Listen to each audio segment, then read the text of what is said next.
सूरह सबा के जो खसाइल दूसरे हैं वो तो शायद मैं अर्ज ना कर सकूं, इसलिए कि न मैं मेरे इल्म में है न मैं वो बता सकता हूं आपको। लेकिन ये बात मैं जरूर जानता हूं कि सूरह सबा अगर कोई शख्स रेगुलरली एक लंबे अरसे तक रात को पढ़ता रहे तो उसकी फाउंडेशंस बिल्ड हो जाती हैं।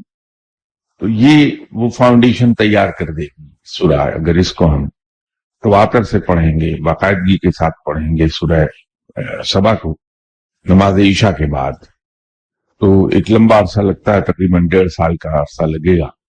तो फाउंडेशंस तैयार हो जाती हैं और इंसान रब की तरफ ऐसा रागिब होता है कि वो बखुशी उसकी इबादत।